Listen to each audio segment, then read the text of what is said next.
Yo, what's going on? Welcome to the show, PC family. This is Chill with Chill, another great episode, and we are here on a beautiful Saturday. Welcome to the show, y'all. What's up, Chill? It's 82 degrees down here, Big Ox. I just want to put that. I just want to put that on your mind, Big Ox. Yeah. That is warm down here, and we about to get sweater weather, is what they call it. Where I can turn the air conditioner off and I could actually open up some windows around the house because it's a nice breeze outside. But other than that, I'm good on the.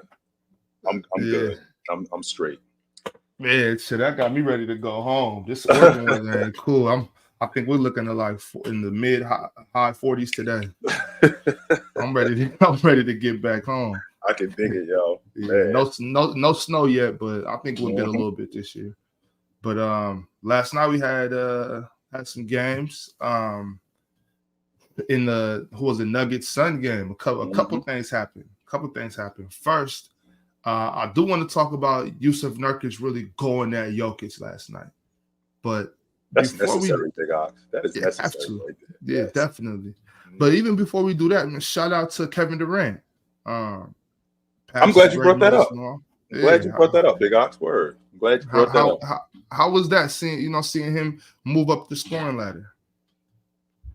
It's surreal to be around seeing these dudes like LeBron James pass the all-time scoring record, and then Kevin Durant is now 10th all-time, and the kind of scorer that he's been over the course of his career, how much he's affected the game with his scoring, how much he's changed the game with his scoring. Now, of course, he scores. Of course, he cracks the top 10 all-time in scoring, and then shoots 0 for 10 in the second half last night. Of course, he's going to do that, right? But we are going to get to that. But what I want to make sure we recognize is the awesome scorer that KD is. Like when you think about guys who score the basketball, one of the things that makes a great scorer is how easy it is to put the ball in the bucket. And with KD, it doesn't look like it's difficult. I get to wherever I want to get to, whenever I want to get there, and I get whatever I want. And KD, when he first came into the league, he looked like a guy who could score the basketball. Did I think that he was going to be 25 a game for 17 straight? Yeah, I did not think he'd be that good, Big Ox. I'd be lying to you if I said I did. But I saw the stop and pop, right? I saw the potential. I saw him in transition.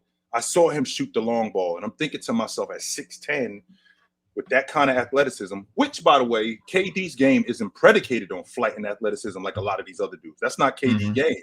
KD's skill set is what gets him over more than anything. Of course, I'm a ball player, so I do need my athleticism. But his skill set is what compounds all of that stuff. So with him being able to, at 6'10", keep the ball away from guys, get to his left hand, right? Get to his right hand, pulling up, getting wherever he wants to get.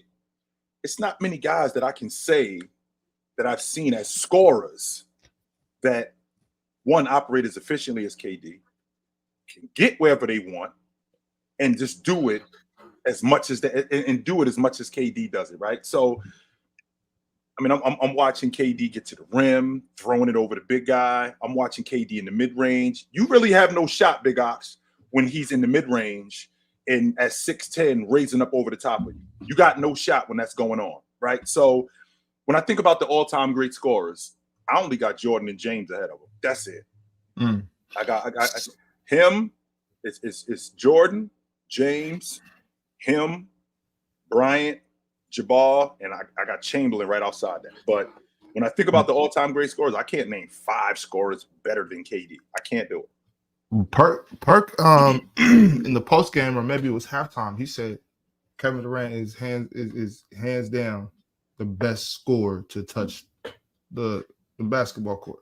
When you got here's the thing though, Big Ox, when you got that kind of skill set and you produced what he produced, right? When you got that kind of skill set and you produce what he produced, and you're a top 3 scorer all time, or you're a top 10 scorer all time, and again, I think he's a top 3 scorer all time.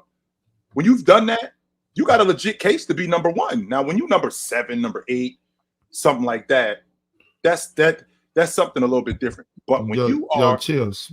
I hate to cut you off, brother, but speaking of number 1, somebody here that I don't know. I don't know if he's saying this town ain't big enough for the both of y'all, Chill Town. Y'all got to figure out who's number 1.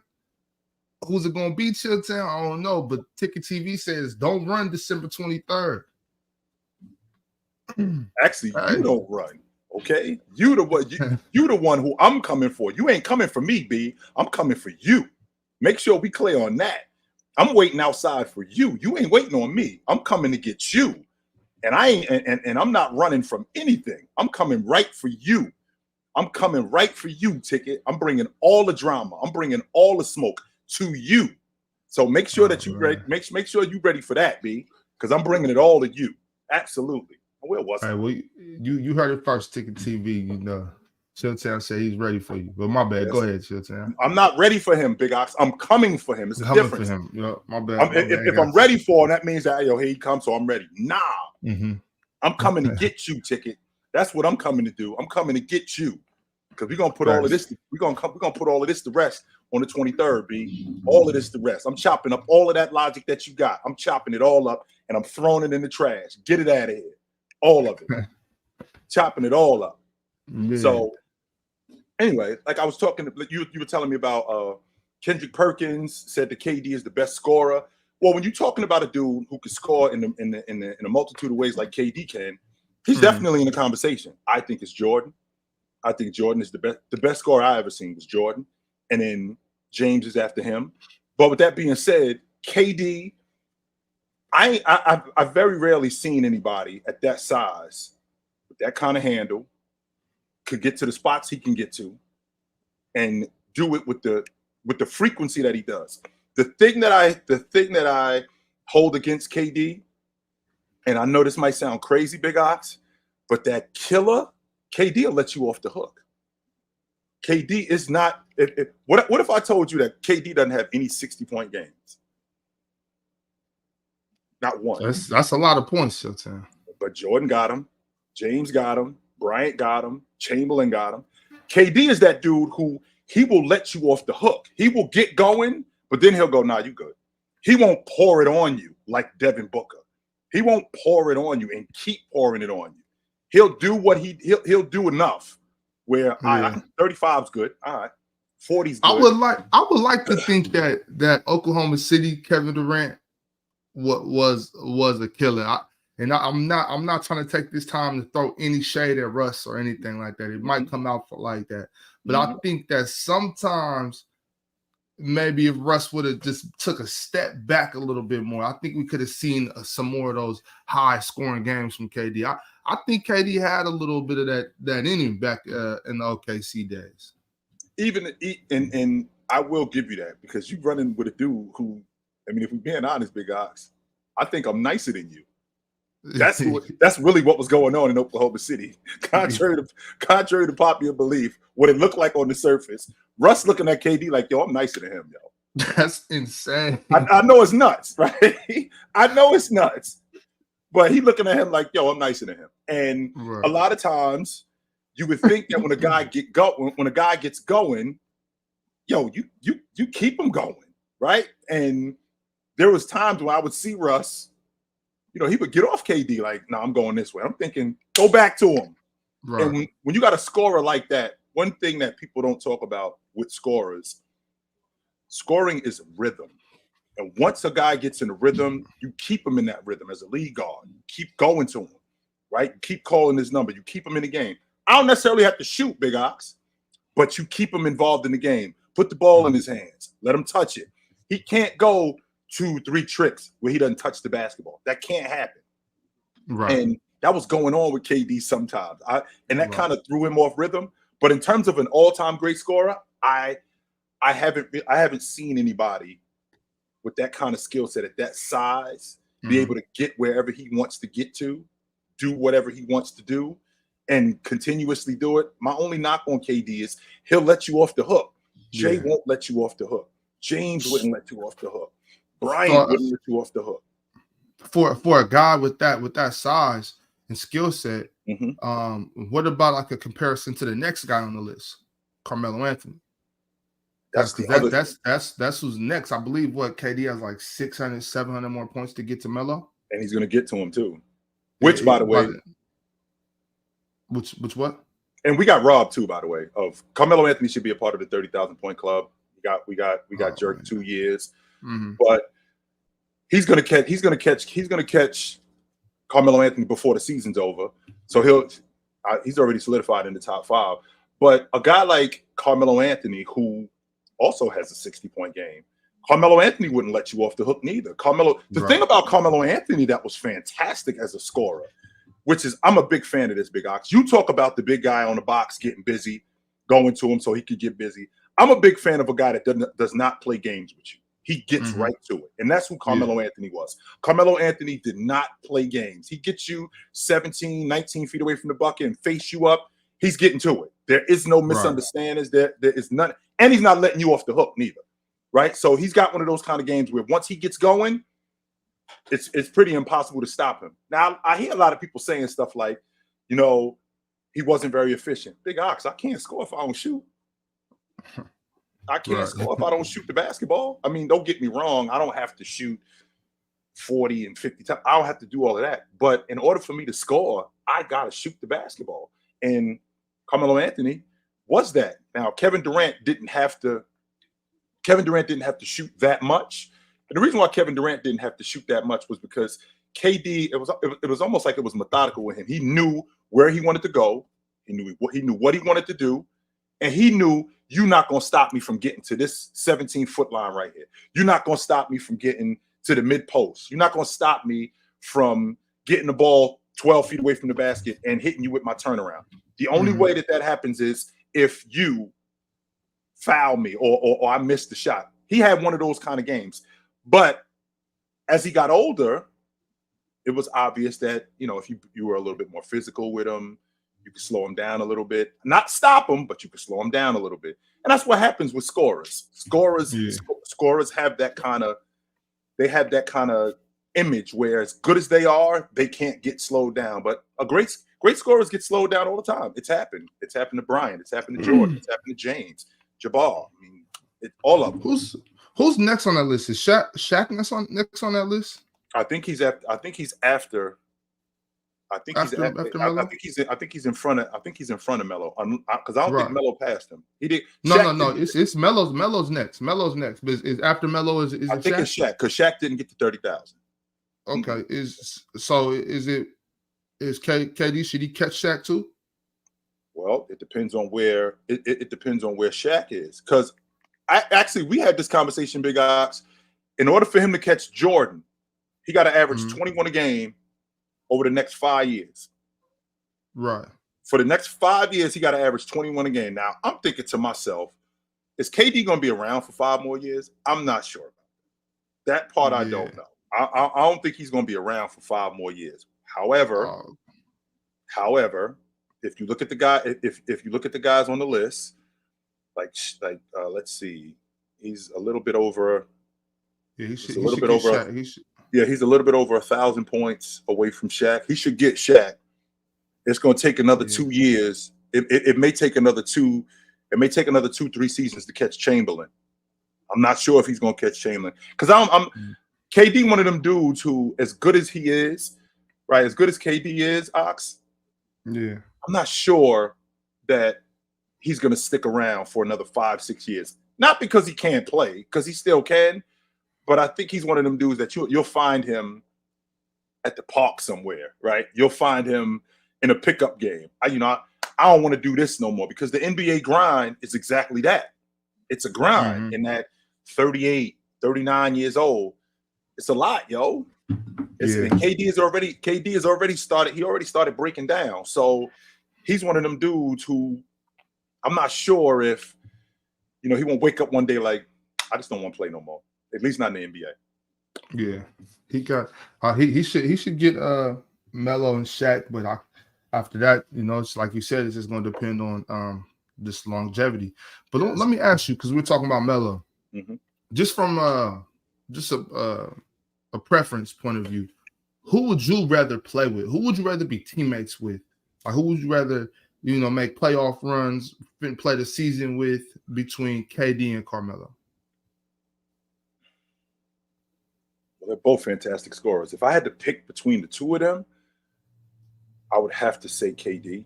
And the reason why I say KD is because I feel like KD was more efficient, and I feel like KD, I could go to him in different ways than I could with Carmelo. Don't get me wrong. I can get similar buckets with Carmelo. I can get buckets in the mid-range. I could get buckets on the box. I could get buckets in transition. I mean, Carmelo Anthony, I'm confident. We were having a conversation from 2008 to 2013 that he was the best one-on-one player in the game. That was going on. We was having that conversation. So I could get buckets from Carmelo Anthony. How strong he was, how good he was in the mid-range. But when I think about KD, how much better he is in transition, at the long ball line, as a one-on-one player, and to do it in the clutch, right? And to do it in the clutch like he did. Carmelo could do it in the clutch, but for KD to do it in the clutch too, I would have to go with KD. And I think the separator, just as a scorer alone, Big Ox, I think the separator is the other ways that he could do it. And KD will get off the peel too. Yeah. Okay. Before we get on to the next subject, because I do want to talk about the Nuggets Suns game a little bit more. Let's run through some of these super chats. Actually, before we do the super chats, let me not be an L host. Let me shout out some of the GOAT members that we do have: Cobra, Son of Raditz, and Comatose in the Clutch. If you want to be a GOAT member, just click on that link down there. Also, if you look at the screen, you have 2 QR codes in the bottom left as well as the bottom right corners. You just scan those QR codes, it'll take you to the site to check out some merch.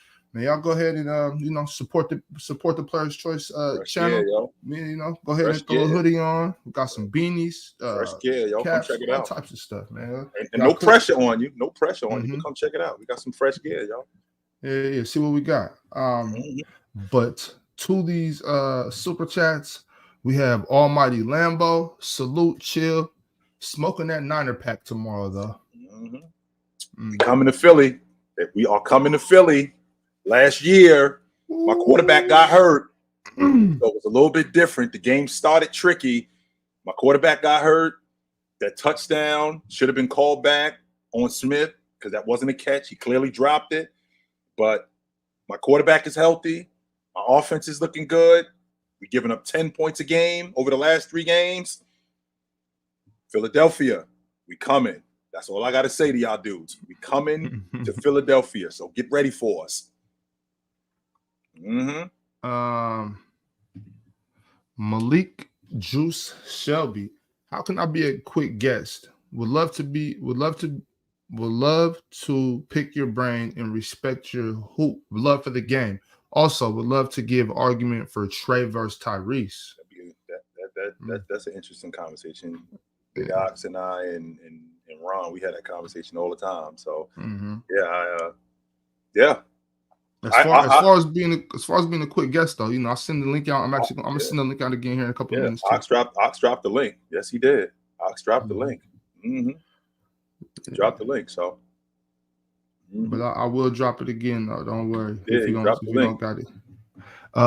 Keys says Franz is heating up 3 straight 30 point plus games, and Cole should be number 1 for 6-man right now, 5th in the East. Now, I got to tell you, Big Ox, and this is a silky segue into what we were just talking about. We just got finished talking about KD. We were going to talk about the Orlando Magic. And are they for real? Are they for real? They just won 9 straight, right? Just won 9 straight. They got a top 5 defense in the league. Some of the best young talent in the game. Franz Wagner is one of the better young players in the game. I'm a big-time Banchero fan. And there is a but to this. Big Ox, 6 of those 9 games, they beat Chicago twice. They beat Washington twice. They beat Toronto, and they beat Charlotte.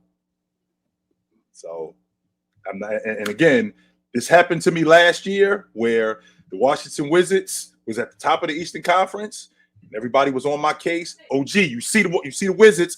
We rolling, and I'm thinking to myself, yo, let's chill out. Let's chill out on the Washington Wizards. I think this situation is a little bit different because of the young talent that they have.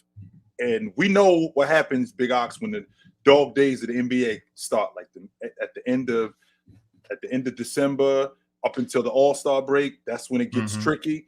So this team, as of right now, they got a great coach, Cole Anthony. He might not pass it as much as I'd like, but for a rotation guy, he does. For a rotation guy, he does. I mean, he's a scoring guard, gives a lot of great minutes off the bench, and he's not bad defensively. Right? He's not bad defensively. Suggs is actually turning into that defender that they thought he was going to be. He's turning into that defender that they thought he was going to be, which is great. This team is definitely on their way to doing something. 5th in the East, but that's why I said, are they for real? Because those 9 straight wins, and again, Ox, you said to me before, you got this is the NBA. We play who's in front of us. This isn't college football where we only play in the SEC or we only play in the Pac-12. No, we play everybody. So we play who's in front of us. The question is this smoke and mirrors? That's the $1 million question. They've beat some teams that are bad, but I don't want to knock them for that. Nope. I mean they took on the Celtics too. Yes, sir. Denver, if I'm not mistaken. Just beat them. Yes, they did. Just beat them. So I mean, it goes both ways. You know what I'm saying? They're beating up on everybody. Yes, they are. Do I think they're gonna finish second or top 3 in the East? No, I don't. I don't either. I do not. But I think they're gonna be in the playoffs though.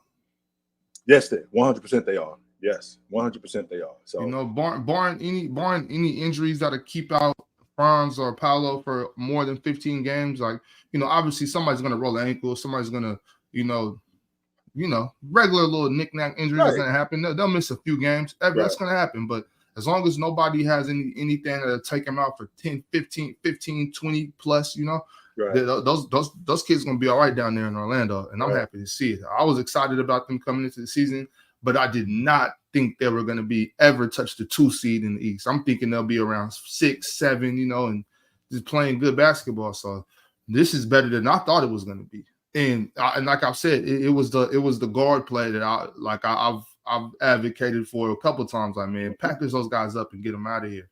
But hey, they're showing up right now. I still think that trade is going to have to happen for them to get a more dynamic guard to get them over that hump. But it's working for now. So, and I won't argue that they got a great young team. I had them as a play-in team. That's where I had them at. I had them right in the middle of the play-in tournament. I had them like around 9, 10, around that area. But I had them getting significantly better than what they were last year. I think they finished 12th or 13th last year, and they've exceeded that. That's largely due to them. That's largely due to how much better they've been defensively. That's been the biggest deal for them, how much better they've been defensively. And this is all going on without Wendell Carter Jr. That's right. This is all going on without their big fella. So once they get him back in the lineup, now he's going to give them an even better dynamic than they didn't have, right?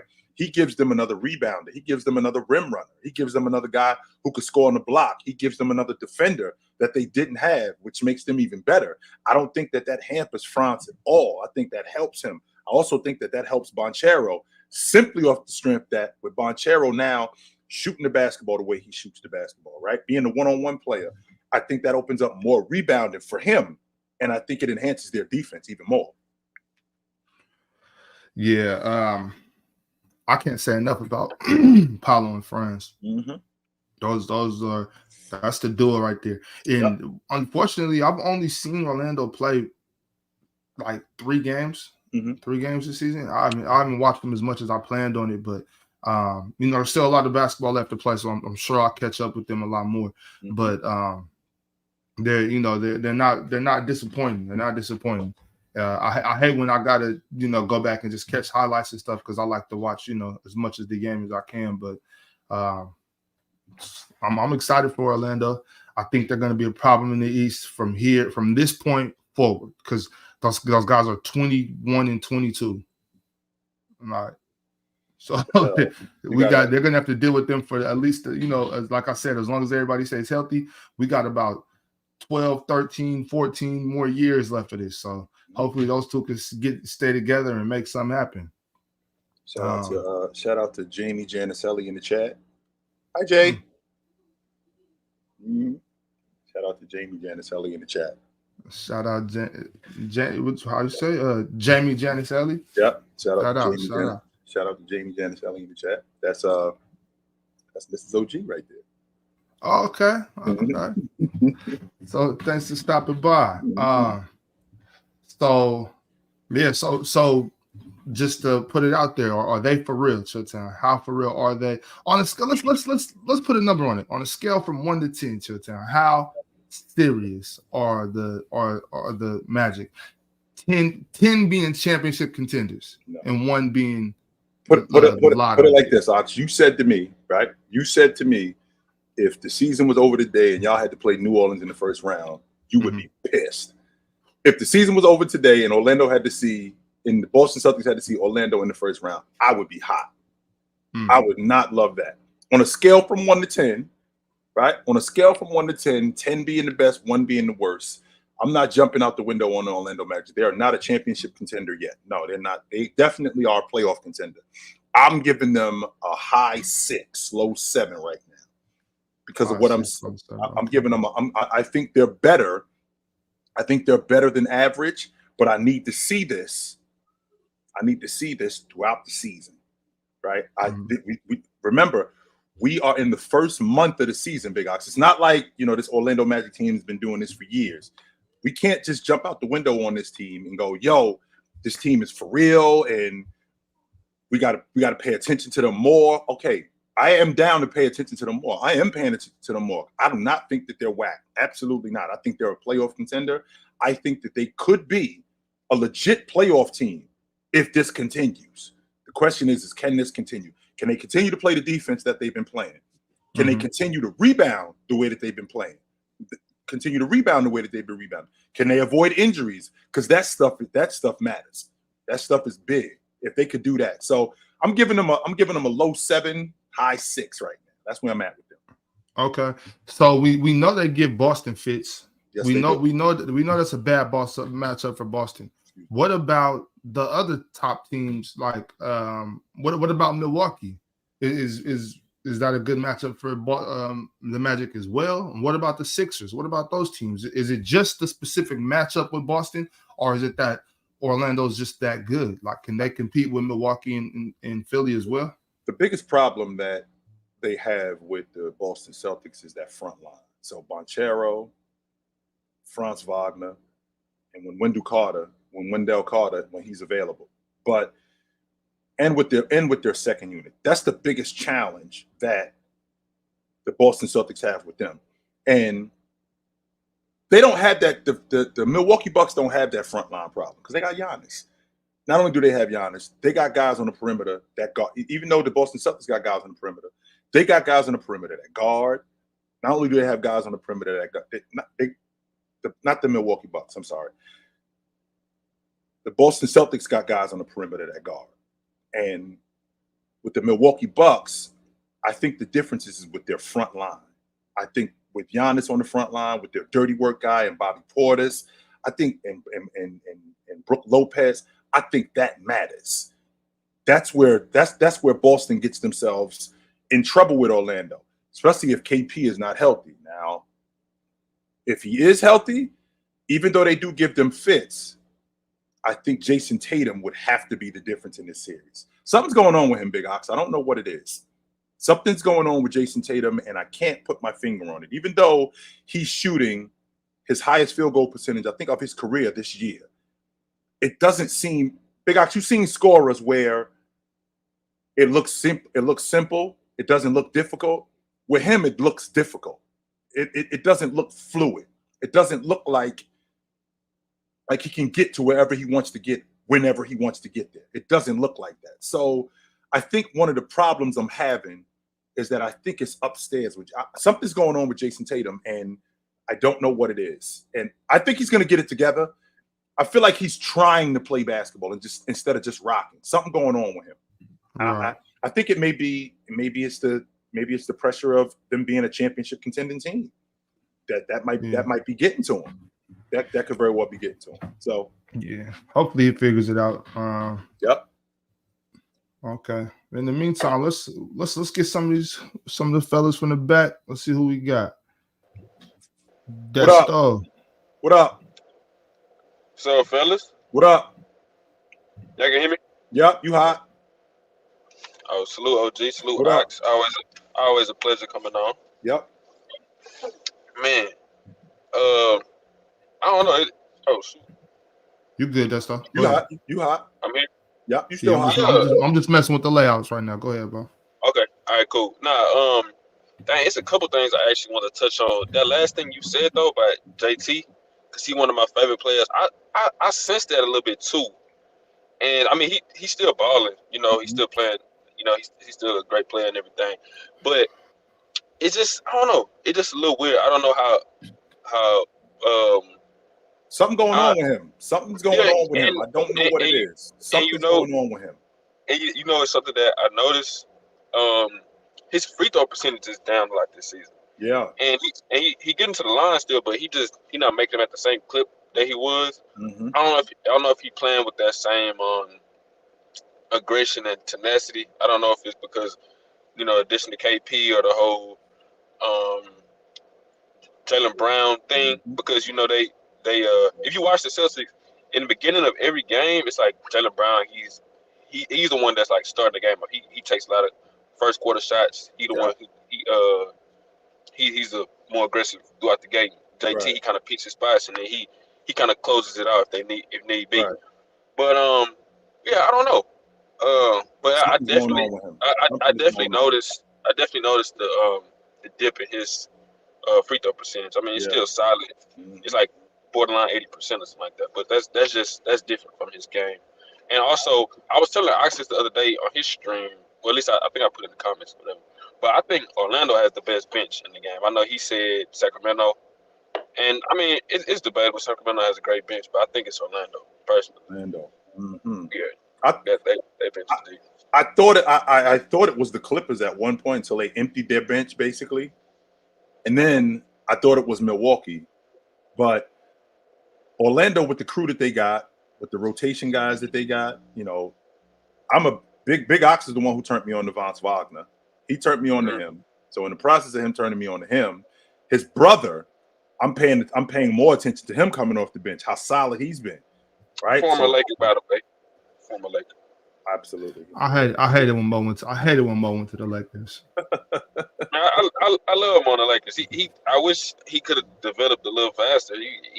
It's like it's cool to see players that was on your team and how they develop and the player that they become, and that's pretty cool to see Mo. Yeah. But I ain't mean to cut you off. Right. So guys like Cole Anthony, right? Joe Ingles, Suggs. Yep. Right? Anthony Black was one of the better young guards in the game, and with him being in their rotation, the difference with them is that they're young. That's the difference. It's not the talent, because I think the talent is there instead of in terms of rotation guys. I just feel like they're young, and I think that's going to be a problem moving forward. That's why I'm not sure how much noise they're going to make in the playoffs. I think they're going to make some noise, and I do think that they're going to get there. I'm not sure how much noise they're going to make when they get there. But in terms of a rotation team, yeah, they got a lot of good rotation players, 100%. Yeah, Jonathan Isaac too. I mean, you know, he had the injury, the whole situation. He was out for a while, but you see he's back. He's making a big difference in their defense. I mean, well, they got a lot of guys banged up too, like Isaac. You know, sometimes he's in the lineup. Fultz, Gary Harris, right? Guys like that. You know, those meat and potato guys. Those are the guys that you need in order for your team to continue to flourish. Because I mean, as good as Banchero is, right? As good as Franz is, right? As good as those guys are. Cole Anthony, they're not going as far if Cole Anthony isn't producing, if Suggs isn't producing. So if these guys are doing that, then they're a lot better. So if they could get Isaacs back in the lineup and produce like he was, because Isaac is one of the better defenders in the game when he's available. He's definitely one of the better defenders. Gary Harris, one of the most solid rotation guys in the game at the guard spot. So he's awesome. I dig what they're doing in Orlando. I'm just not jumping out the window on them yet. I'm not. Yeah, not yet. Hey, Ox, who you think is well, I don't know. They both still young. It's so close. Who you think turns out to be the better of the two, or Franz or Paolo? Franz. That was Now, pretty Big Ox, quick. That was a pretty quick answer. I'm asking that, Big Ox, because is it fair because he's on the crew with? If he was in Boston, are we talking about his brother different? If he was in Atlanta, are we talking about him different? Who, Mo or Franz? You talking about Franz? Talking about Mo? If Mo was in Atlanta, Mo? or if Mo was in Houston, are we talking about him different than we are? Is he still a rotation guy if he's in Houston? I don't know. Yeah. I think Mo's a bench player. I think Mo's a bench player. He's had quite a while in the league already to get into that position. He had a little opportunity, especially when he first came in the league. But I think Mo's for sure a 7th, 8th guy. But so Franz on the other hand, he's starting everywhere. Yeah, he's starting everywhere, and I think he's their best player. Mm-hmm.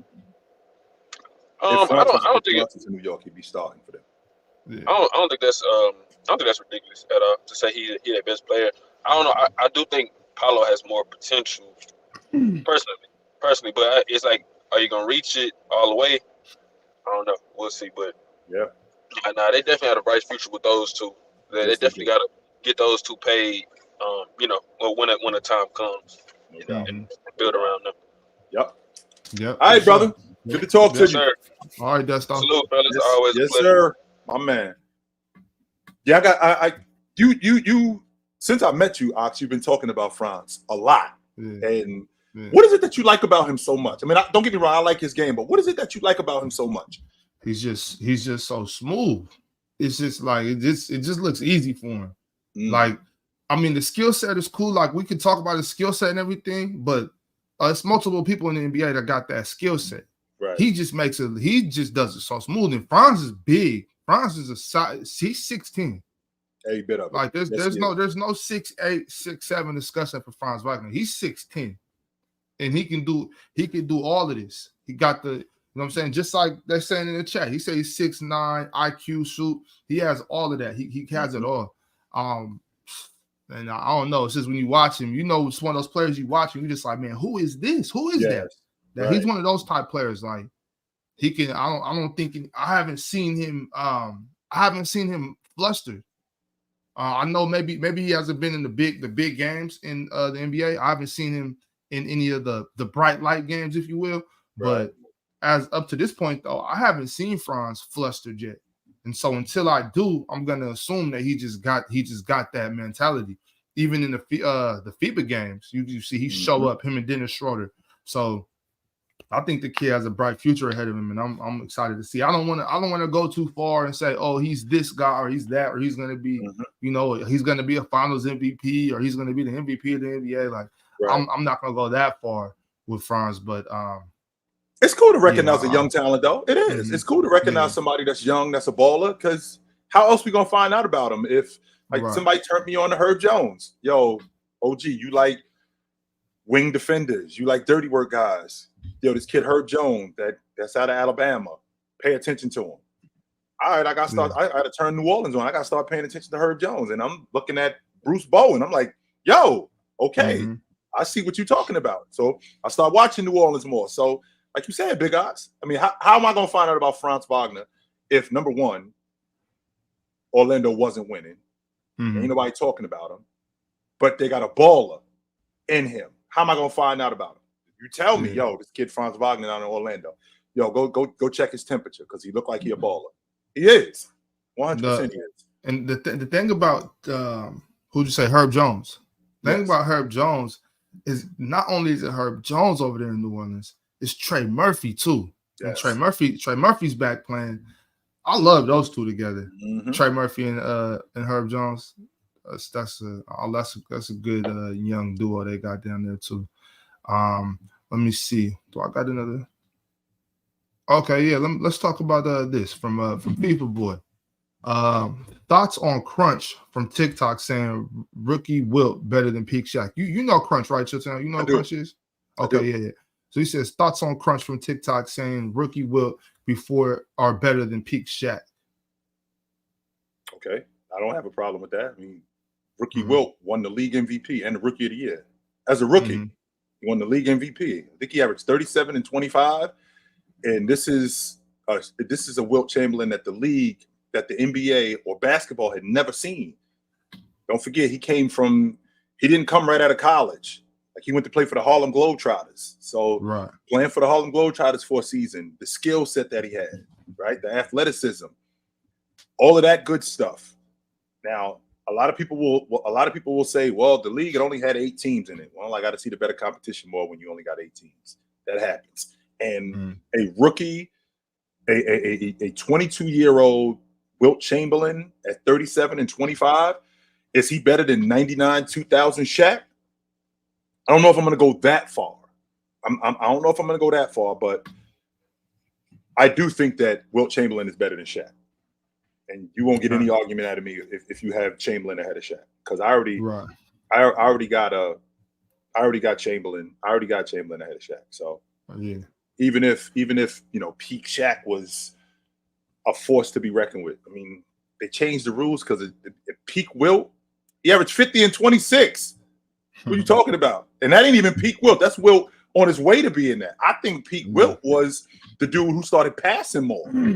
That's who I think Peak Wilt was. I don't think Peak Wilt was the 50 and 20 guy, the 44 and 25 guy. I don't think that was Peak Wilt. I think Peak Wilt was the guy who started passing more in 66 and 67. I think that's Peak Wilt. Yeah. Shout out to Crunch Time on TikTok. Y'all go check out Crunch. I'm trying to tell y'all.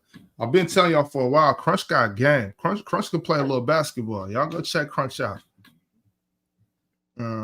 Let me see who we got. We got Keys. Keys said he got to get this workout in. So I'm gonna skip the line for Keys today.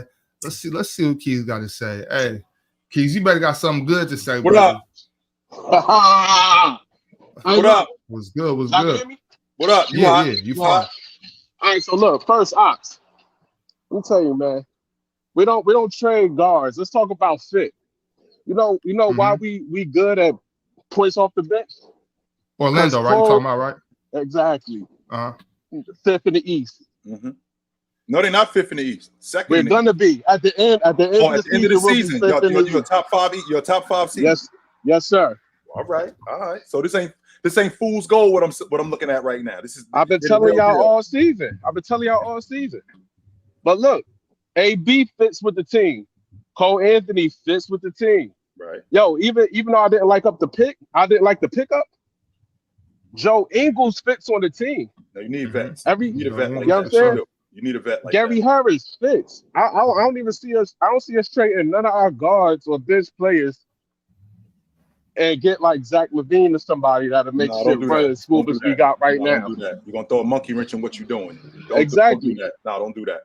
That's why I wouldn't even package Markelle. Even though I told y'all the other day, the best package would probably be Markelle Fultz and Gary Harris for anybody. Here's the thing, though, Keys. Are you comfortable with what you do? You want to keep what you got now? Let's keep what we got now, and let's see how far we can go with it. And then in the offseason, make some moves, or you want to wait till the trade deadline? Because if you telling me y'all a 5th seed in the East, right? You telling me y'all a top 5 seed in the East. That means that what I'm seeing right now, something similar to this is going to continue. Well, if that's true, then that means that we don't need to really do anything because you're not winning it this year, no matter what you add to the crew. You're not winning it. So let's just keep what we got and let's keep rolling. I'll tell you this much. I hold everything. I hold everything and wait till next season. I'll wait till the draft. Because what it looked like, Franz and Paolo will hold us down. And then whenever one of them slow up, you still got Cole averaging about 20 off the bench. 15 a game off the bench. 15 a game off the bench, yeah. You still got Jalen Suggs, 3 and D. Yep. And Mo come on. Mo had a 30-point game this season, so I'm not worried. And then, man, and Goga is playing defense, so I ain't worried about picking up no other. I ain't worried about picking up no other scores because we got that. I ain't worried about picking up defense because we got that. Especially when J.I. ankle gets 30. Come on, man, we straight. If you had to pick between the two right now, Josh Hart or Jalen Suggs, who you got? Oh.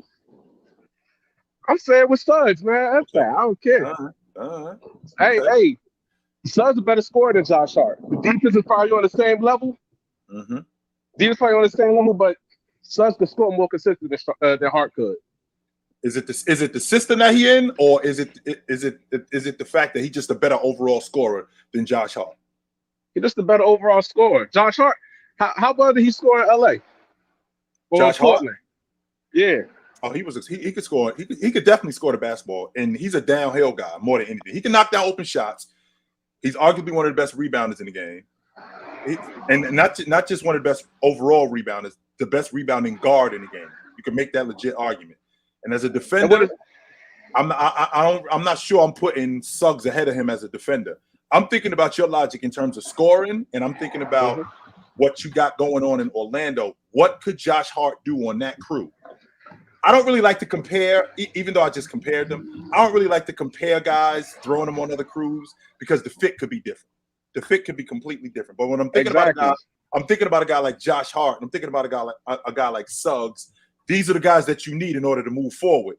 I'm thinking about Jalen. Yeah, I'm thinking about Jalen Suggs, the defender that he is. If he could be something like what Josh Hart is, I mean, it really doesn't say. It says a lot about where your crew is going. I'm just not ready to, like I said, I'm just not ready to jump out the window on Orlando yet. Hey, don't. But like I said, in February, I'm gonna be right back.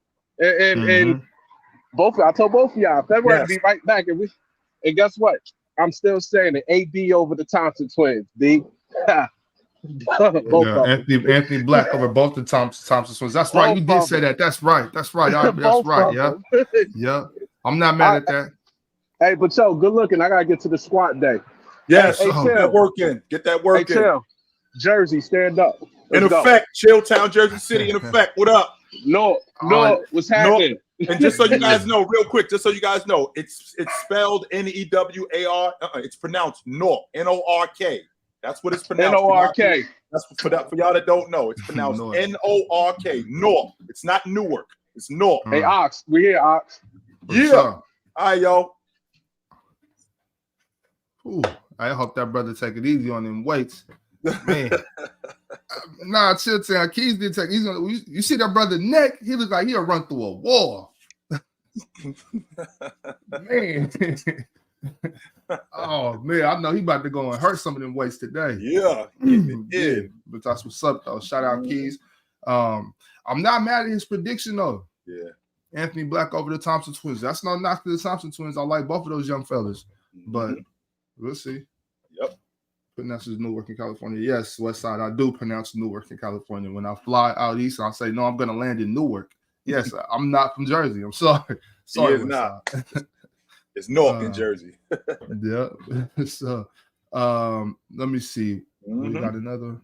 Okay, yeah. Sports PSP drop came through with a super chat. He says, LA or H-Town was the more letdown for Dwight. The first time that he went there? The first time.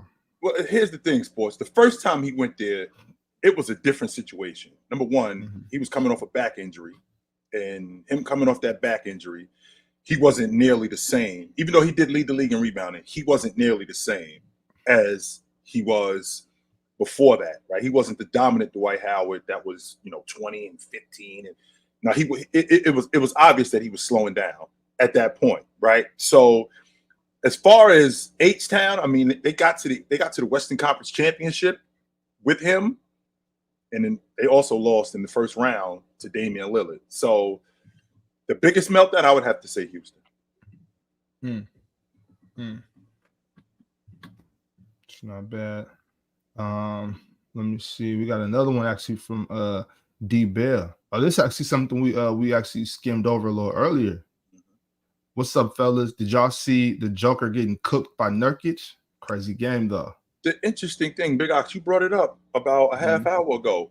Yo, when you going up against guys like Joker, guys like Anthony Davis, guys like Rudy Gobert, Bam Adebayo, if you were big, you got to go after them.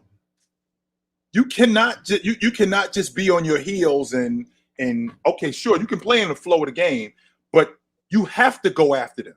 And Nurkic made a conscious effort last night to go after Joker.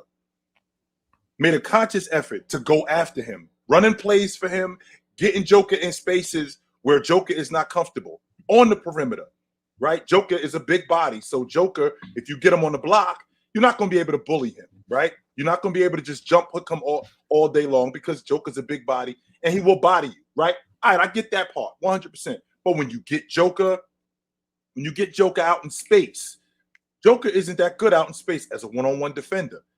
And because of that, you can exploit that. I feel like Nurkic did that. And getting to the rim, I feel like Nurkic did that. And he made a conscious effort at continuously going after Joker last night. Now, don't get me wrong.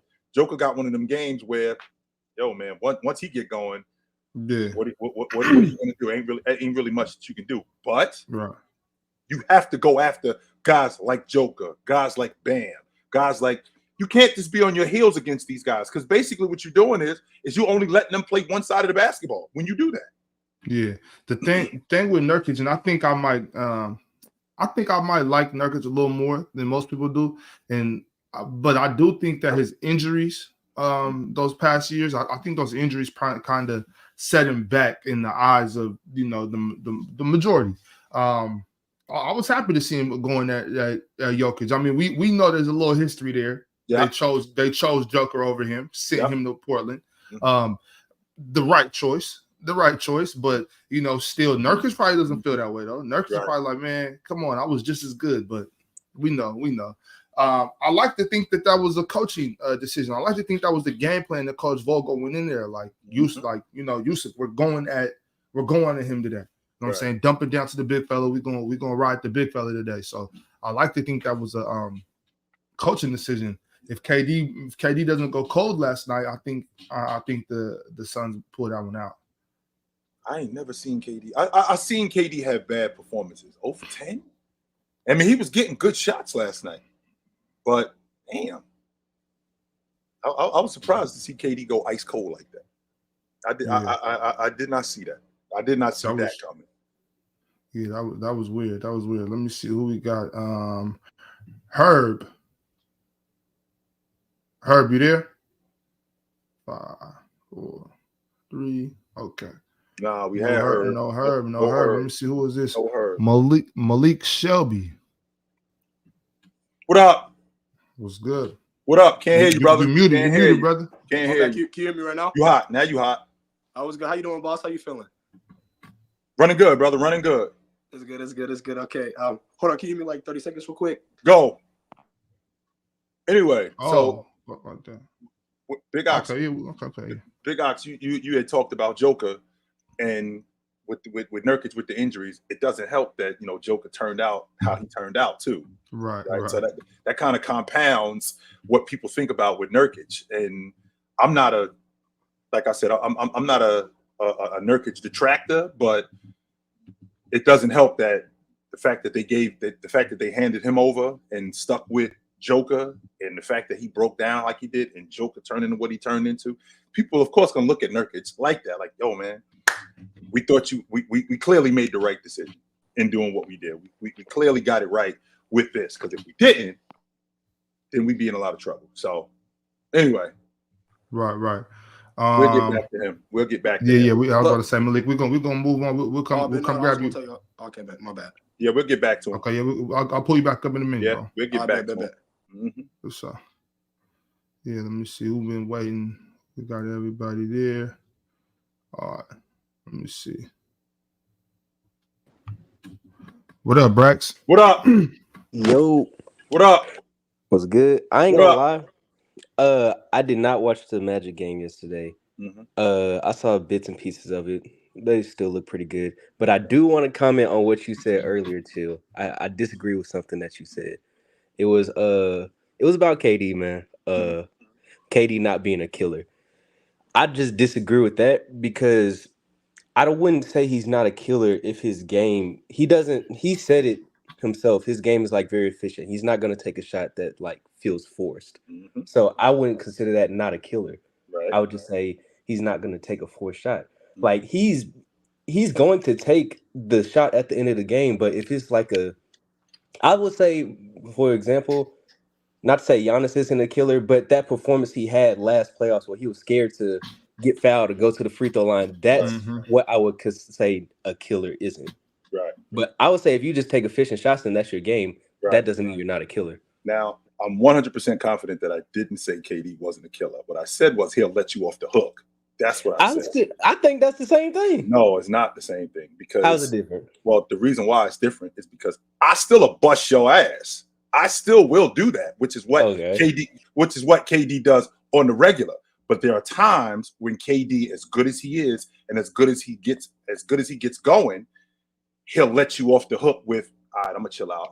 I got 35 points, I got 40 points, as opposed to Bryant. If Bryant got 50, Bryant's going for 60. If Bryant got 60, he's trying to get 70. If James got 50, he's going for 60. KD, if I could get 60 within what we're doing, all right, that's one thing. But I'm not gonna force getting 60. I'm not gonna shoot the basketball 35 times just to get 60. When I think about scorers, especially when they got it going, James, Bryant, Jordan, Jabbar, Chamberlain. You talk about all the great scorers, Carmelo Anthony. When guys get going, it's obvious that they got it going. And even if I start missing a couple of shots, they still keep going. KD will stop. KD will miss 3 or 4 shots. And on the process, I got to disagree with that too, man. In the process of him missing those shots, he'll back off a little bit and then get going again. And then once he gets to a point where, all right, I got 35. If we win, which KD is about winning. If we win, then bet. But I'm not just going to go out here. You know what? I'm getting 60 tonight, and none of you dudes going to do nothing about it. That's the part that I'm having a difficult time with. I would disagree with that, especially in his OKC days where he was like the predominant scorer on the team. I could see where you're saying that in his later years, but that was more like on a team-oriented. But that was more on a team-oriented base. He was just a flow of the offense kind of guy. It wasn't necessarily like. I will say he wasn't like, oh, I'm determined to get this 60. But at the same time, if I have to get 60, I will. It's not really. It's one of those things to more or less. If the team doesn't require me to get 60, I'm not going to get 60. I don't think that's more of an off the hook thing. I think that's just flow of the offense. I'm gonna let the game come to me kind of thing. Right. Absolutely. If I can get this within the flow of the O, okay, bet. But yeah, I'm not just gonna go out here and shoot 35 shots to get 50. And I don't think that's letting you off the hook necessarily. That's just, that's just my game for real. I'd rather take 13 shots to get 30 than, however many shots to get 40. That's just not my game kind of thing. Which is fair. Well, yeah, that's really all I had to say. On top of the fact, I did like how Nurkic was going at you have to. When you got guys like Joker, if you let him only play on one side of the ball, you let him off the hook. Yeah. Because how good he is, quick. You're gonna lose. You have to go at that. Has to be in the game plan. Like, we got to go after him. So when you get him on the box, and as anybody knows, Nurkic could score. For sure. Nurkic could score when he was up in Portland. He could always score the basketball. And remember, like you just said, Big Ox, he was around when Joker was a youngster. So he looking at Joker, and they chose him. Yeah. Right. So it's like nah, bro, can't let that slide. Especially with players like Jokic, where the offense is so reliant on them. It's like you got to work on both sides, because if you're working on defense too, your offense, I mean, you're still a great offensive player, but it's not going to look as great as it does, because we also need you on your team. Also need you on defense too. Right. So I did like how he did that and made the game closer than. If he doesn't do that, they smoke Phoenix. Oh yeah, they get cooked easily. They smoke Phoenix absolutely. Easily. Mm-hmm. Thanks. Right on. All right, Brax. Appreciate you, brother. Yep. See you. You have to do that, Big Ox. You got to make a dude play on both sides of the basketball. You have to. If you don't, you letting them off the hook. Absolutely, you are. Yeah. Facts. Let's see. Malik had just turned your camera back on. You ready? Yep. Let's see what we got. Let's see. Okay. What's good? You muted again, bro. No, my bad. How y'all doing? Yep. What up? Good. What's good? So my thing is, I feel like Trae Young get a lot of hate. Like I see people put a lot of young guards over him. I hear Jalen Brunson, Tyrese Haliburton. Ho! Jalen Brunson. What was the first one you said? Jalen Brunson. Have you heard somebody put Jalen Brunson ahead of Trae Young? A lot, bro. You shouldn't even be talking to these people. Everywhere. Whenever you hear somebody and the conversation starts and they go, Jalen Brunson is better than Trae Young, you know what? I'm out. I'm done. Put the brake. Pump the brakes right there. Do not waste your time with logic like that, my man. Because I'm telling you right now, stuff like that takes years off your life. No, do real not life. Listen bro. to that. No, real life, giving me gray hairs and everything. But no, do not. I feel like he really like underrated. I feel like people don't really like give him his flowers for what he's done. Like he's a playoff player every year, playoff team. He's done it without having a top 30 player on his roster. Something a lot of players can't say. We give praise to a lot of these young guards like Tyrese Fox. He's done things they haven't done yet. I'm seeing 30-10 in the playoffs against top 3 defenses. Milwaukee, Boston, Philly. That year, Ben Simmons was top 3 defensive player of the year. Trae gave him 30 and 10. Drew Holiday, Milwaukee, 50 and 13 the first game. Like, who's doing that? Like, Trae I feel like we got to throw a little more love on his name. Like, even last year against the Celtics, like, that's a great team. 30 and 10, 6 games. No DeJounte. That's tough. Like, I don't know. Y'all talk to me, though. Well, let me hear y'all. Like you just said, you said it without a top 30 player. I'm not sure that I'm not sure they got a top 40 player. Is DeJounte Murray a top 40 player in the game? Man, is he a top 50 player in the NBA? Let's talk about it. Right. So basically we got one top 20, we got one top 15, top 20 player on the crew, and another arguably top 50 player on the crew. And even though Trae Young, I'm on record, he takes a lot of bad shots to screw up his team's offense. I agree. You can't fight 30 and 10 though. You can't fight. I don't care where I am. Mm-hmm. You got a lead guard that's averaging almost 30 and 10. Man, right? 30 and 10, stretches the defense the way he does, gets guys involved the way he does. Like I said, we're talking about the better lead guards in the game, Fox, right? Curry, Luka. When you start saying stuff like Jalen Brunson, you see cartoons and you see the words coming out of guys' ears and they go in one ear and out the other. That's what happens to me when you start saying stuff like that. I ain't listening to that. I got no time for that. A guy like Jalen Brunson, who, by the way, Big Ox, last night had 8 assists. It's interesting that he's passing more. That's what's up. I'm happy to see that. That's real interesting that the ball getting out of his hands a little bit more. That's interesting. I'm happy to see Jalen passing more, but yeah, I got Darius Garland over Jalen Brunson. No, I got Brunson over Garland. I mean, that's. I think Brunson gives Donovan work like twice. Like twice in the playoffs. No Luka. Like Brunson, a real guy. I think Brunson's him. I think Brunson like the best player on the Knicks. I just don't think he's better than Trae. I don't think he's the best player on the Knicks. I think it's Julius Randle. I do think that. But with that being said, Jalen Brunson is not better than Trae Young. No, there's no way you're going to sell me that. Absolutely not. What about Tyrese? Because I know y'all love Tyrese. I love Tyrese too. Right. I know y'all really love Tyrese. So I want to get y'all take on that. I got Tyrese. I got De'Aaron over Trae. Yeah, and obviously, Steph and Luka. Those are obvious. I'm a guy who I care about not just what you do right now, like how long you've been doing this. And like I said, Tyrese Haliburton, he just started doing this. Like he led the league before he got hurt. He was leading the league in assists. Like this is just starting to come. Like Trae Young, we've been getting 3-4 years of this every year since my second year. Right. We've been getting so. That's why I have a difficult time with dudes just jumping over dudes after just 6 months or once. Nah, I'm not ready to do that. Even though, and Ox knows that I'm on record saying this, in the next 2 years, I think that Tyrese Haliburton, we're gonna have a serious conversation about him being the best league guard in the game. Not yet. Not yet. Chill, man. Yet. I love your takes and I honor your acumen. You played Kobe 101. Like I'll never go against what you said. I feel like that was wild. Like you got like Luka. You got Fox.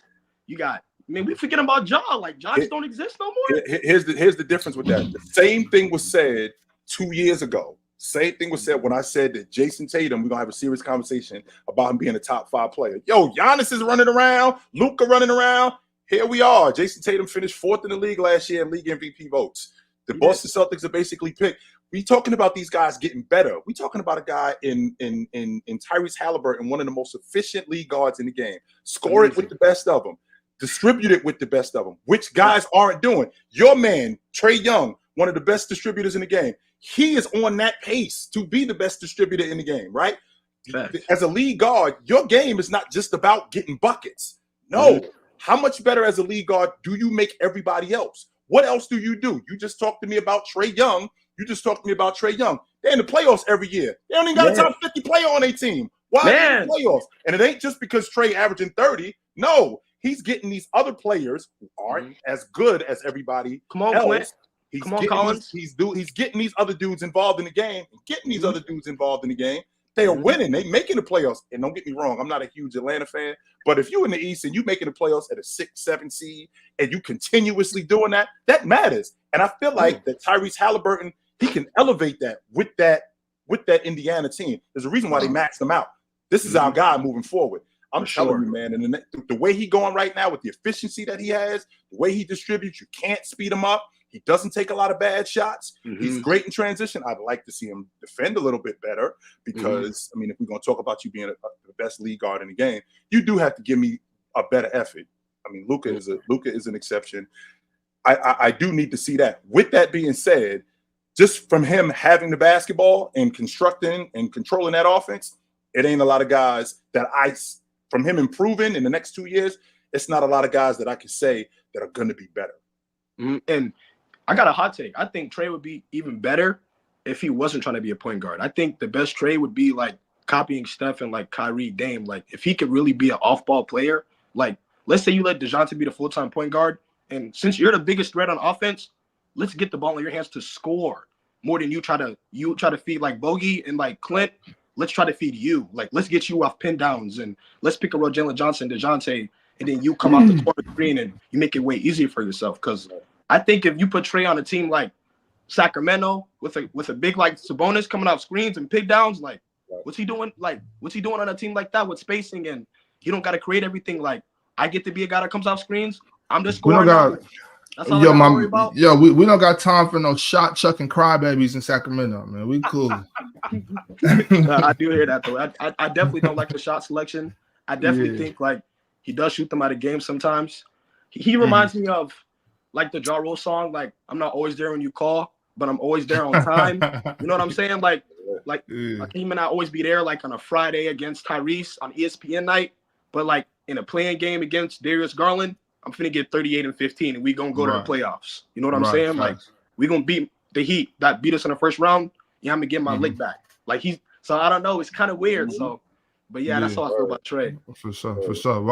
All right, Malik, appreciate you pulling up. Man, appreciate you having me. Catch you next time. For sure. All right. 100%. So 100%. So to the dude in the chat that said that I'm glazing Tyrese Haliburton, but then I'll say that Donovan Mitchell is better.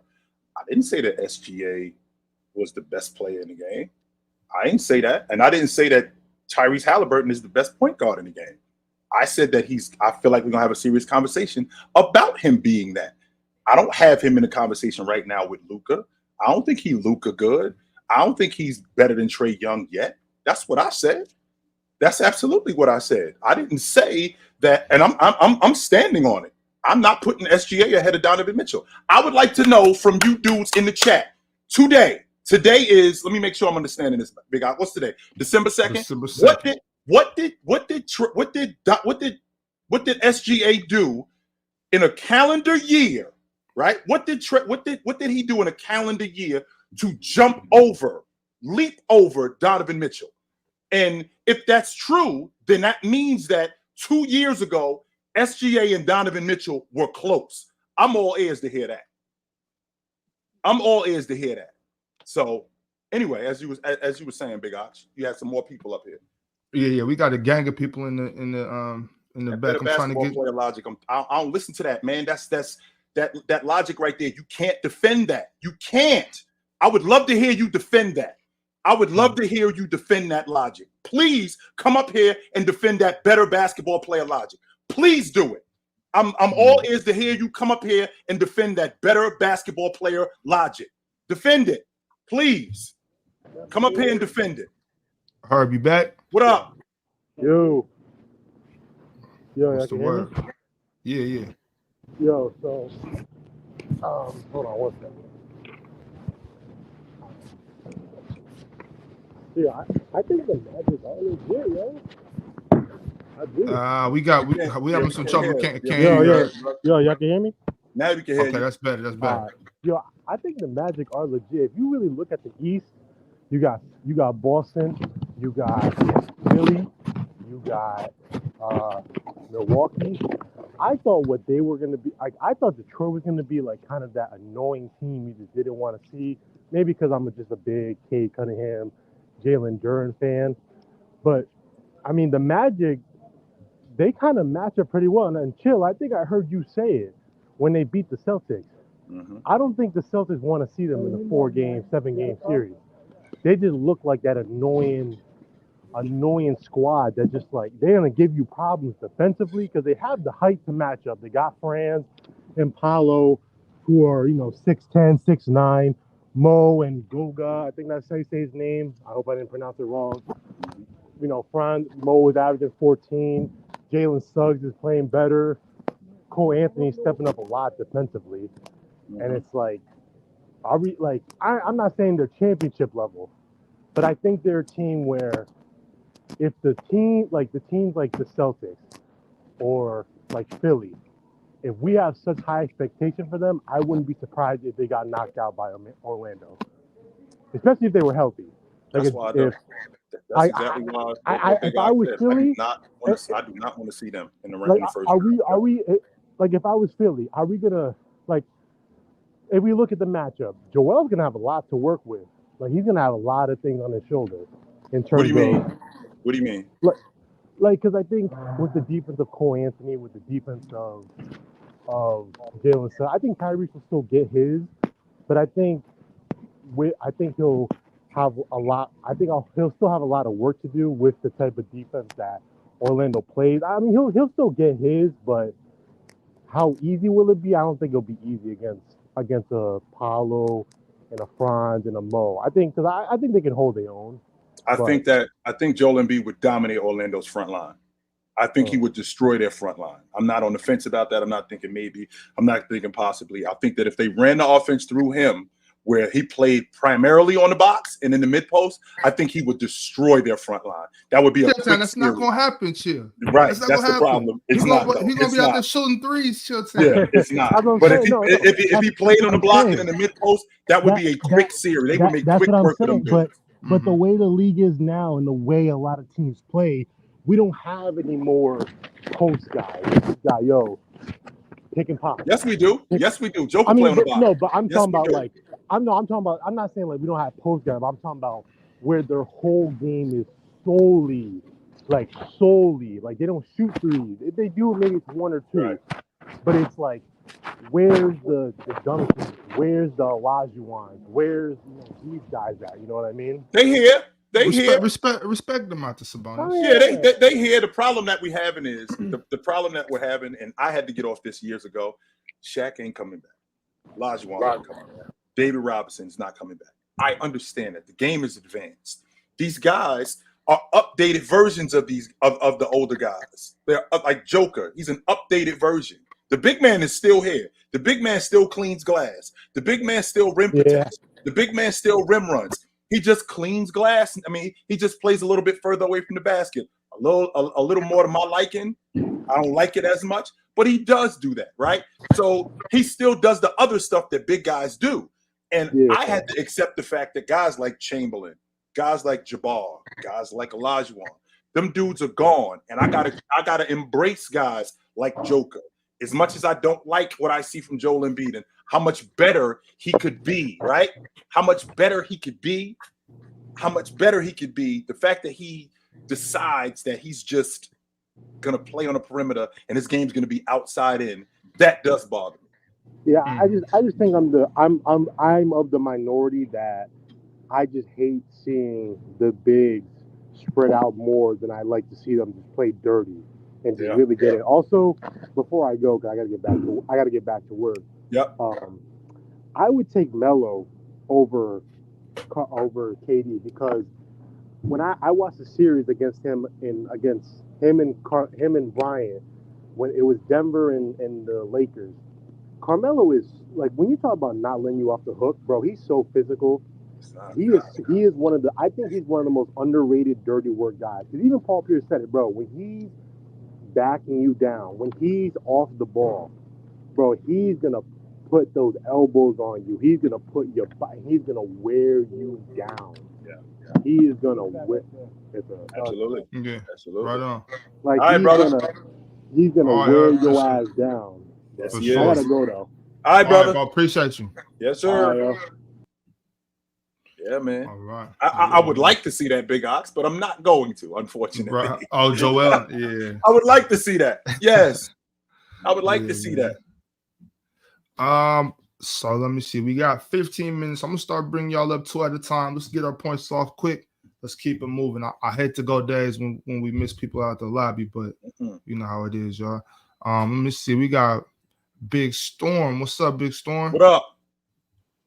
Hey, Cowboy, were they talking about you earlier about people saying Jalen Brunson better than Trae Young?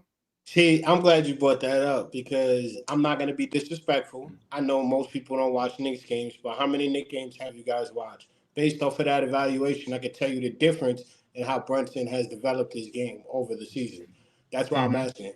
So if you watch 5 Knicks games, let's say within the last 5 Knicks games, you saw a game where he didn't try to be the main scorer. He actually tried to contribute more. I think he had like 12 points. He didn't try to get too active. He fits well within the system to where on nights he can get 8 assists on a consistent basis because he already has more than 4 games with 8 assists this season. So within the system that he's learning, he has a night where he can go ham, drop 45 on you, or switch it up and go 8 assists and still contribute to the team. Now with Brunson, I'm gonna stay with Brunson real quick before I get to Randall.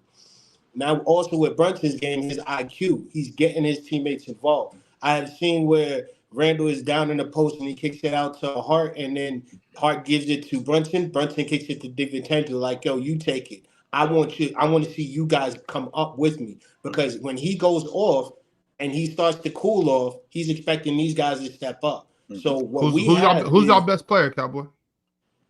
I mean, performance as far as this season, I'm going to have to say Brunson is the only consistent guy that has been playing.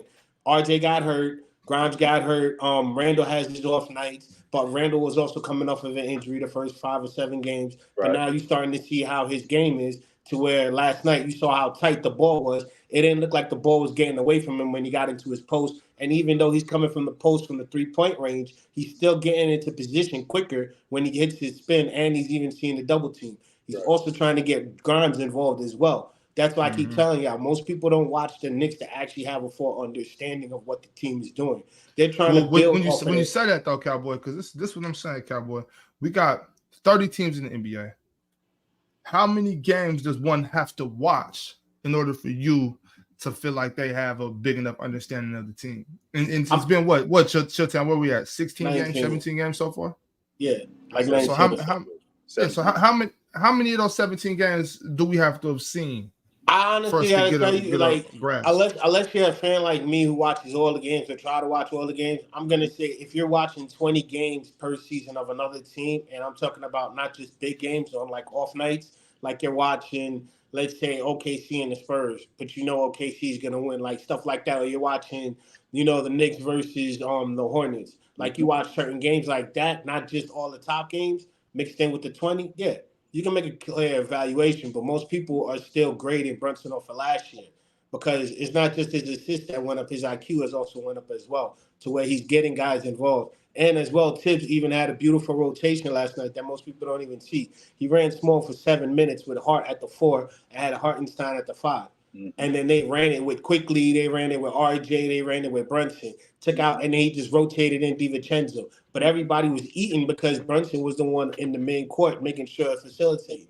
So, Cowboy, quick question for you, Cowboy, and I want you to keep going. Why can't he do both of those things? Why does it with Brunson? Why does it have to be either or? Why can't he do because both? the object is as a coach, okay, what he's doing is creating variables for coaches to have a problem with.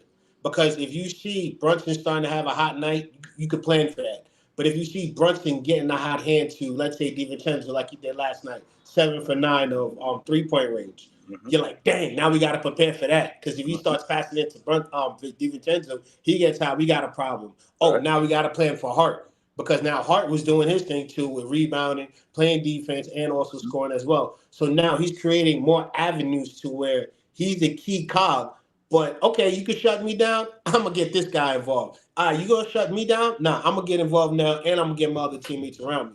So it's a different type of attacks coming at you. It's not strong, like like how KD can only miss if he misses. You can't stop KD. It's not like that. It's where he's gonna hit you with a plethora of blows and attacks and different type of schemes to where you just can't stay on Brunson. You have to focus on the whole team, and then he'll slip in his points and he'll slip in his scoring. So even if that's true, wouldn't I be able as a lead guard to get my guys involved and still get my own offense? You're not shutting me down. You won't be able to shut me down as a lead guard. You will not be able to shut me down. But I could get my other guys involved in addition to get my own offense. I've seen Damian Lillard do that when he was in Portland. I've seen John Stockton do that. I've seen other guards who are lead guards. It doesn't have to be either or. And that's what you're trying to sell me right now, Cowboy. You're trying to sell me that the guy, he's passing the basketball to this guy, and then he's getting involved, which he does do that. But if you shut me down, you're not going to shut me down.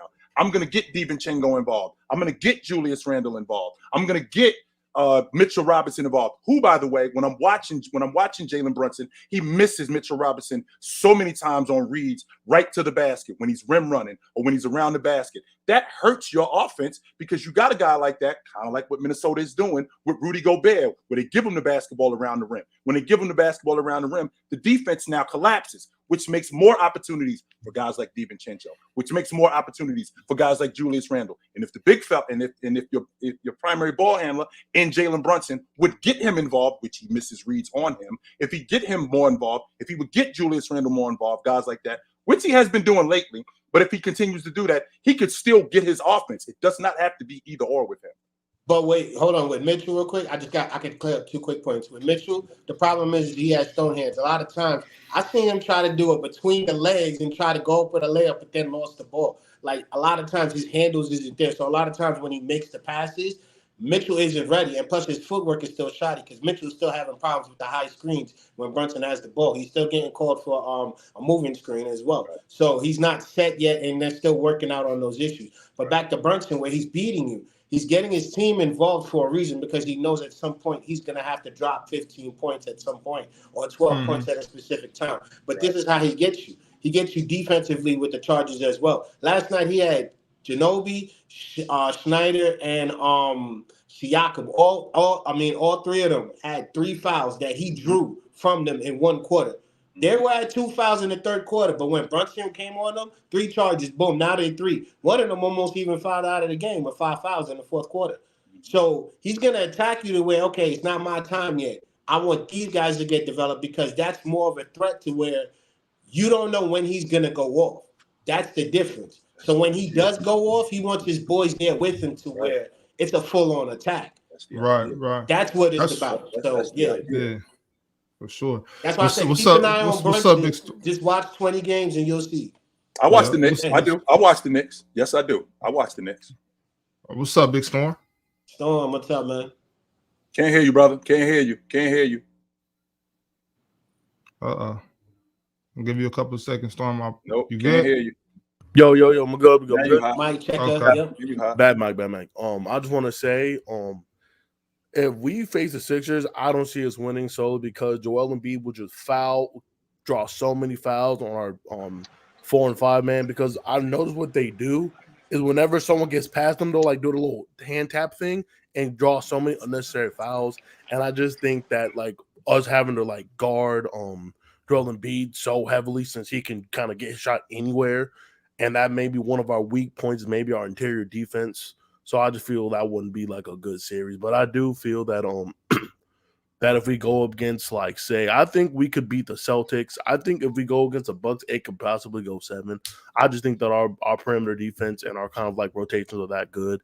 It's just that we would have to try to clamp Damian Lillard and hope John's kind of staggers a little bit. But I just feel that's. I don't think Orlando beats the Celtics. I just don't like the fact that it'll be a 6-7 game dog fight, bar fight. That's what I'm looking at if Orlando ended up playing Boston. It would not be a 6-7 game just hard fought. No, big odds. I'm talking about breaking bottles over the bar. I'm talking about chairs being thrown. I'm talking about tables being broken. I'm talking about a 6-7 game dog fight. And I do not like that at all for the Celtics. No, I hear you, but I feel it's the dogfight that the Magic could win, because if we have like a 20-point game from Cole off the bench, something because that's one thing I noticed about our bench. They can randomly go for like 20 plus points, and then you just kind of lost the game. Because that's how the Magic beat the Celtics, because Mo Wagner had 27 points and he only shot I think like 3 threes, so that's all like paint play. So I just see that. I feel that we are a good matchup for some teams and a really bad matchup for others. That's how I am. And I also I forgot, I didn't really catch the other dude's name that was up there. That was Magic. I meant before he was talking about the Magic and went to the gym. I do see the Magic as a top 5 seed, potentially top 4 seed, just because I'm watching our games and I'm seeing our young players develop. I'm watching us just knock down shots, make good rotations, pick up on open man. I'm seeing us improve from last season. That was our biggest fault. We would just miss screens or just let people wide open and just not crack down shots. I'm seeing Jalen Suggs develop his offense. I'm seeing Paolo be able to make threes. Remember that whole stat that he was like 3% from the 3% from the 3-point line in like February or something. People are hampering down on that so goddamn much. But I just see our team just being. I feel like this is the new way the Magic going. I don't see us like slowing down anytime soon. I do see us maybe in the championship window within the next, I'm gonna say 4 to 5 seasons. Just the way I'm seeing our team progress and the talent we're going up against. All right, but that's just how I feel about it. Right. Okay, good point. All right, bro. All right, Storm. Appreciate you. Good to talk to you. My bad, bro. Now you good. We'll catch you. All right, brother. Yeah. Okay. Yo, D Reed, what up? What up, Reed? What's popping? What up? OG. Can y'all hear me? I'm good. You hot. Hey, talk to me about my squad, man. I'm not liking what I'm seeing. I got 3 problems with as far as how the season done started. First, as far as defense, we went from the best defense in the league last year to 11th this year. You know what I'm saying? 2, Darius Garland, averaging 5 turnovers a game, lackadaisical. Half the turnovers he commit look like they could be avoided. You know what I'm saying? And 3, I don't know how you feel about Donovan Mitchell, but I feel like he's somewhat of a ball stopper. A shot chucker. I feel like a lot of the shots he take, you know what I'm saying, it throws the offense out of rhythm. When he's off the court, you see Evan Mobley, Jared Allen running pick and roll together. You know what I'm saying? Like you see a whole bunch of and it's working. Right. You see a whole lot of different sets, ball movement, but it's talk to me. What you saying? Give me hope. Because right now we 8th in the East. Well, we'll start with the fact that Jared Allen didn't get started early. He was in and out of the lineup to start the season. We'll move, and that affected your defense tremendously. The fact that Evan Mobley hasn't developed offensively as a scorer, as well as even though we only in year 3, I expected more from him. So I still see him, even though I still see him driving the basketball, I still see him able to knock down from time to time that mid-range shot. That should be more frequent. He should be better at that at this point than he actually is. I think his offense, in terms of his scoring, I feel like he can be more aggressive. I watched that Philly game where he was bringing the ball up the floor. He was bringing the ball up the floor like, yo, come get this out of my hands. Come get the ball out of my hands. As opposed to, yo, I got this and I got it under control, 100%. So with that being said, I feel like he can improve. That's also a problem. Now, as far as Darius Garland, some of those turnovers, it was early. And a lot of those turnovers was to Evan Mobley dropping the ball off to him. Evan Mobley dropping the ball out of bounds, dropping the ball off to Jared Allen, him dropping the ball out of bounds, stuff like that. And we're still talking about a young guard in Darius Garland who's still trying to figure it out, but he's getting there. He does have to take better care of the basketball.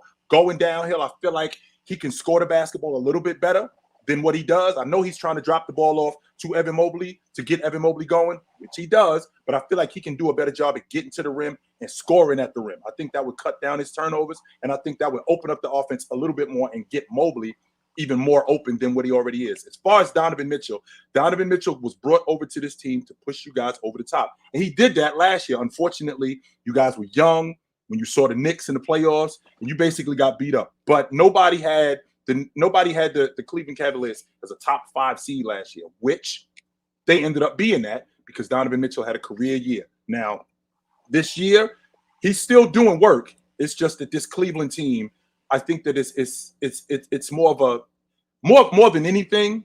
I think it's a continuity thing because guys have been in and out of the lineup, and we just got started. I think they're going to get going at some point. Yeah, for sure. I think they're going to get going at some point.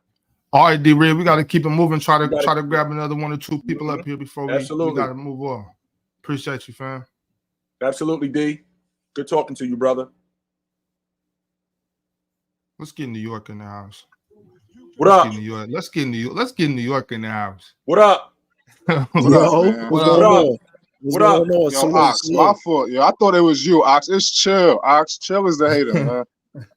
I'm a hater for what? Because you don't even watch the Knicks, Ox. It's Chill who watched the Knicks, and he just like, come on, bro. Because I don't like a league guard that don't pass. No, bro, Chill. To do that don't pass. You criticize Brunson for the do not pass, bro. How can you fight that, Sticks? How many assists do De'Aaron Fox average? Whoa. And him nothing. How many assists do De'Aaron Fox average, bro? He don't pass like that neither.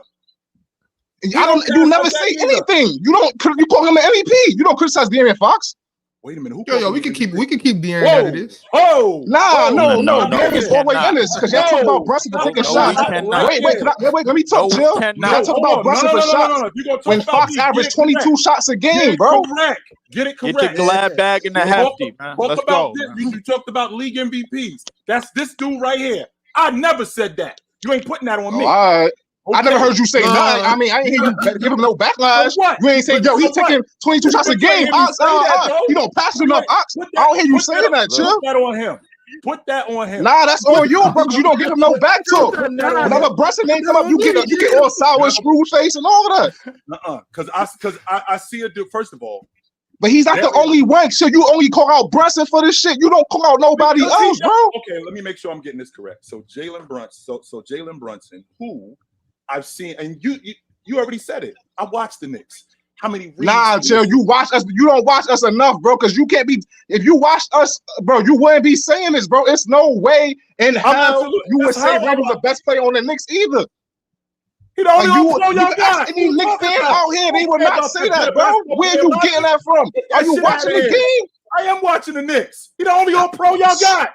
He's the only one. And I think it's coincidental that Chill, you from Jersey, bro. You supposed to know that, bro. Are you serious, bro? Hold on. I want to make sure I'm clear. So it's interesting that Julius Randle starts playing better.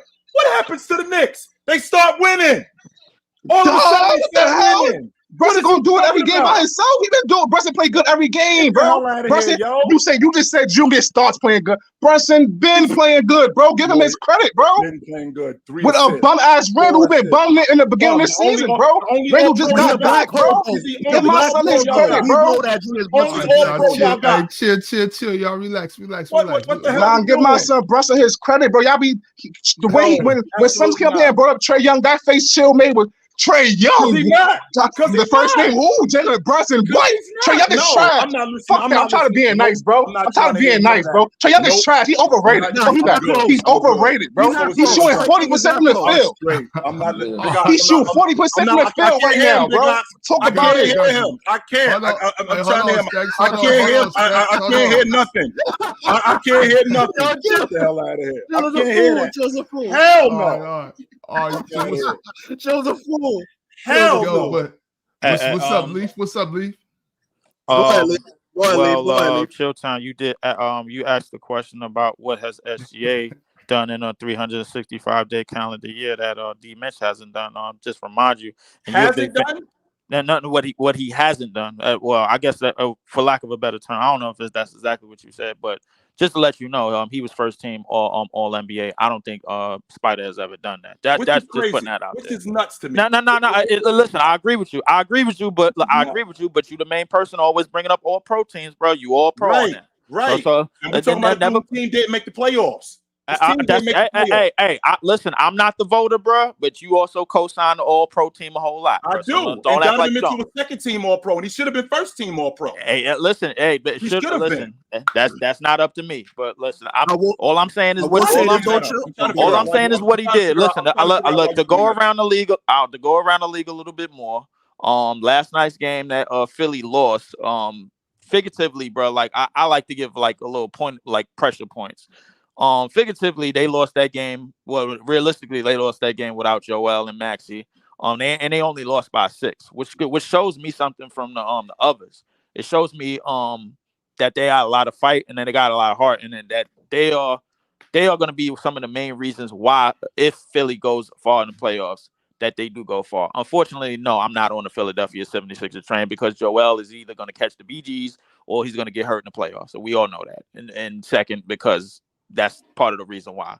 I probably believe in them more or less than I believe in the Boston Celtics, and you know why I don't believe in the Boston Celtics, but that's one of my reasons why. Number 2, they beat Philly last night without Jason. Even though they beat Philly last night without most of their stars, but another game I was interested in was the Denver game. It was the Denver game, and that last night between Nurkic and Joker, bro, like that looked personal to me. Just like kind of I'm gonna get personal about how my name was brought up yesterday on a show that I'm not invited to, but I always make sure I comment and make sure I always chat. Bobby, listen, we gonna see the Kings in a bit, and we gonna fight. Just let it be known, bro. So like don't let it be known. You gonna know where to find me, and I'm gonna know exactly where to find you. So if you want to if you want to keep taking your punches at the Nets, bro, you could do it with me. You could do it with me, bro. Just let it be known. This the thing, Leaf. Hold on, real quick. I'm just doing my job. So when Ron asked me about a team, I got to give my honest opinion. I think y'all not that good. So when he asked me about it, I'm gonna say I don't think the Nets are that good. That's all. It ain't nothing. What I had an issue with was the laughter and the banter talking about we staying at 9 wins, bro. What I got an issue with it. Wait a minute. This is nonsense here. This dude walks in here and tells me that what he did that this dude didn't do was he made first team all pro. So you know what that means, Big Ox? That means that DeAndre Jordan was first team all pro in 15-16. That means that he's the best center in the game, right? That means that means that when Latrell Sprewell was first team all pro, which by the way, that was the only year he was made the all NBA team. That was the only year he did it. Right. Latrell Sprewell is the best two guard in the game. That's essentially what you're saying. So when a guy makes first team all pro, essentially what you're saying is that he jumps this guy, even though this dude been that in the past, even though he's already been an all pro. Wait, hold on. Wait. Your question was, what did SGA do in 365-day calendar year? Right. Exactly. That catapulted him over, and your logic is that I don't think it catapulted him over him, bro. Like that was what the question was. So why bring it up, Leaf? Why did you bring it up? No. I'm just talking about no. I was just talking about something that he did. Let's make sure we clear. I was just talking about something that he did. Like you jumping on me for nothing, like no reason. Because you're not answering the question. The question was exactly what did SGA do in 365 days that catapulted him above Donovan Mitchell? And you just said he made first team all pro. So if that's true, then that means that everybody right. So that means that if everybody who makes an all pro team ahead of another guy catapults them, even though this other guy's already been an all pro numerous times, and this dude is an all pro for the first time. That's your logic. Before you jump off the top, bro. Just know. No. Wait. Hold on. Context. Don't wait. Text. Hold on. Wait. Before you jump off the top rope, remember the question is as of the moment, bro. Like so. The thing is, certain guys could be better than certain guys, man, for the year. For as of the moment, you know what I'm saying? Like that don't mean they better than them all the time or for their course of their career, obviously. But like so for the moment, SGA you could make the argument that SGA could be over Donovan Mitchell. You could. Let me add on to it. And it's based off a lot more things than just that. If we talking player, hold on, Leaf. Go ahead, Tex. Real quick, we gotta keep the conversation. Chill. The argument that you can make is that what SGA is doing, his play style, year by year, it's actually conducive for the team winning. What's happening as we're watching this season for Donovan Mitchell, D. Reed just said it himself. He said that Donovan Mitchell's scoring prowess, which is what they brought him in for. Don't get me wrong. Bailout shots, shot creation, when the shot clock's running down, that's all dandy. But within the floor of the offense, it's taking away a lot of the other. It's taken away from his teammates. Darius Garland's playmaking ability, his scoring ability. Evan Mobley being able to be a connecting passer. I think Donovan Mitchell on the ball. I think him and Trae Young have to do two things. These guys need to get off the ball. Be more off the ball players. Come off pin downs. Come off double drags. Be an off ball threat so that way you can allow your point guard, who is better on ball for you, to be a point guard. DeJounte Murray, Darius Garland, so that way they can be point guards and help you be a better scorer. These guys are great scorers. Just focus on scoring and stop having the ball in your hand. That's what they need to do to be better players. Do you think SGA is providing more than Donovan Mitchell? Yeah, because SGA can play make, and he actually makes his teammates better right now this season compared to Donovan Mitchell. Even though SGA, I would want him to be a better playmaker. I don't think he's a great playmaker. I think he's a cool player. He's good. He's good. But because he draws so much fouls, the fact that he plays at such an irregular pace, it slows down the offense, and he can dictate tempo compared to Donovan Mitchell. Donovan Mitchell is still playing at a fast speed, but he's ball hogging. He's running up, shooting transition threes. If he's not clicking, it's a nightmare for that team. It's Tex. Final question, bro. Like, coming into this year and going so far this season, SGA or Donovan Mitchell? Who you got? SGA this year. SGA this year. So far. Anybody else got SGA? Nope. I'll take SGA this year. You got SGA? I got SGA as well. And D-Bell, what's up, bro? You want to get in here real quick? We got to shut it down. No, bro. I'm just gonna. All right, Leaf. All right, Context. I'm gonna drop y'all too. I appreciate y'all, brothers, for pulling up. Always, bro. Leaf. Always, Context. Appreciate y'all. Bro, I was loving that game last night with the Denver and Phoenix, bro. The way Nurkic was going at Jokic, he was making him look like a baby on defense. Like it was crazy. And even with Kevin Durant, the audio is tricky, dude. Yeah. Hey, D-Bill, we got a lot of static. I'm trying to fix it. Hold on. I'm gonna get off my mic. Hold on. Okay, do that. Can you hear me now? Now it's much better. Yeah, now you hot. Yeah, bro, I was loving that. And then seeing Kevin Durant, even though he had a bad game, he was playmaking. He was playing point guard. Did KD have a bad game though? I mean, even though he didn't shoot it particularly well, did he really have a bad game? Well. Right. Yeah. I'm not saying that I ain't doing that. I agree. I don't think he had a bad game. On that. He was playmaking and looking like a point guard, but the way Nurkic,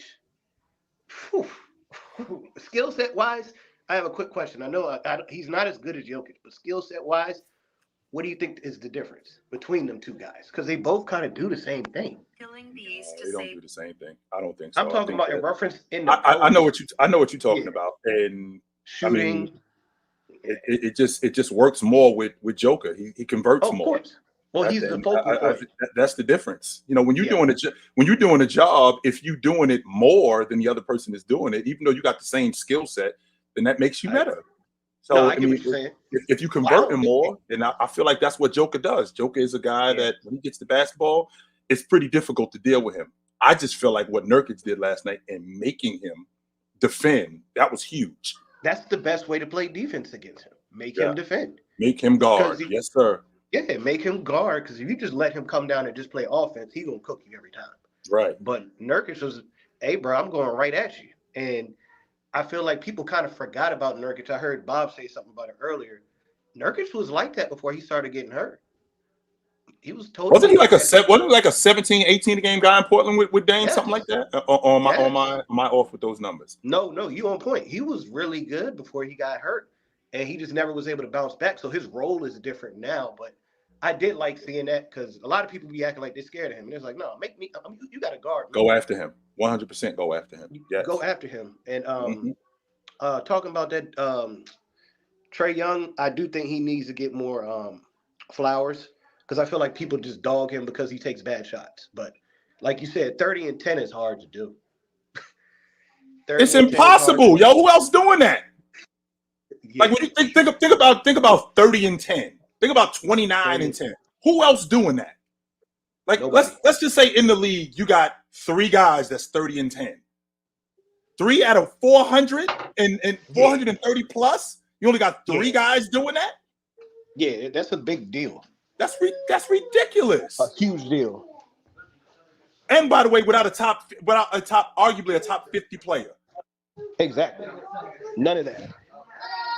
It's crazy. It's crazy. I think he's amazing. I like Haliburton too, but I do got to take Trae over him though. Trae been doing it too long. I just feel like that matters. I always felt like that matters. So yeah. Haliburton looked like he's gonna be doing it for a while, but right now Trae's been doing it for years, and I just don't know why people don't like him. Like I don't know what that is. Because I feel like a lot of stuff that Trae does in terms of his shot selection that throws people off the track, and the fact that Atlanta has been, being out of the first round of the playoffs one time, and adding the coaches getting fired and the stuff like that. I feel like it's stuff like that turns people off to them. I think Chitchat, I think my problem is when I'm talking about players, and that's I asked you earlier from your perspective personally, who would you rather play with, Melo or KD? I think my problem is I look at these guys like, man, can I play with you? Would I like, would I have fun? Remember, I told you already. Me and Trae Young will be in that locker room tussling. I have to put him in the locker. I'd have to stuff Trae Young in one of them big ass lockers because I can't sit out there watching you do that. I'm out here playing defense, rebounding, running the floor. And you shooting deep ass threes? Nah, bro. I gotta put my hands on you. And you're not strapping nothing up either. Like, nah, you just playing offense right now, bro. But he is nice though. I like him. Yeah. I like him as a guard. Them Clippers are cooked. They're done. Be patient, brother. Be patient. No, hey, D, don't listen to this. Do not listen to this dude. Get off that train. Get off that train. Do not listen to this dude. Watch them play. It looks. Get off that dude. Yeah. We way over time, D. I'm already getting text messages. You know what I'm saying? I'm not trying to get involved in all that with them. No suspensions over here. No suspensions. Hey, me and I think me and you the only ones that ain't been suspended. So, let's keep that thing going. Let's keep it going. Yeah, let's keep that thing going. We're trying not to. All right, appreciate you. All right, fellas, salute. We trying to keep our gig around here. That's what we trying to do. And James talking about Ox getting personal. First of all, you the one that's in here with your minions insulting me, and you do that on the regular, talking about me, personally talking about me, but you talking about Ox getting personal. You something else. You something the hell else. Give me a break. They get you. Sometimes they get their feelings hurt when we understand the same energy. Don't get your feelings hurt, James. It's all love, man. Shit. How you gonna get mad at a dude for swinging on you when you swung on him? What the hell? It's all love, brother. But we got another super chat from Andra 15789. Mavs without Luka sucks. Yeah. Yeah. That's. Yeah, and my man in the chat, just told us that he's in the hospital with his lady who's pregnant. What you doing here, B? Why are you here? There's no way I'm here if my lady, which congratulations, by the way, that's super dope. What are you doing here? Who said that, Chitchat? This dude, he know who I'm talking to. What are you doing here, B? You in the hospital with your lady who's pregnant. There's no reason for you to be here. I got no time for you if my lady is in the hospital pregnant. I got this much time for you. Like giving birth, or this is how, I don't care. Even if we just going in there for a checkup. This is how much time I got for you. This right here, right? Exactly, B. No, that's priority numero uno. Get with her, man. I ain't going nowhere. I'm not going nowhere, B. I'll be right here. Get with her. Don't worry about me. I ain't going nowhere. I'll be back on Monday. No. Well, with that being said, you know what I'm saying? I hope everything's good. Hope everybody's all right. Y'all take care of yourselves out there. I'm sure she's fine. I'm sure she's good. It's probably just a routine checkup, which is dope. I think that's super dope. Yeah. Congratulations. I don't know. I ain't see it. Congratulations, whoever we talking to. Much love. Town. Appreciate another great Saturday show. I cannot express how much I love these Saturday shows. I wake up Saturday because Saturday's the day I can sleep a little longer. but I can't. I wake up at like 6:30, like, cool, it's almost time. You know what I'm saying? I love these Saturday shows, man. But appreciate y'all all for pulling through. Appreciate everybody that jumped up on the panel. Anybody that was too scared to click that link today, you have another chance on Wednesday. Don't worry about it. Click that link and pull up, man. Appreciate y'all. Chill Town. Drink water. Put on a suit. Don't drink and drive. Call your mother, man. Call your mother. She want to hear from you. Call your mother. Sure. And we will see you guys soon. Right now. Until then, take it light. Take it. So,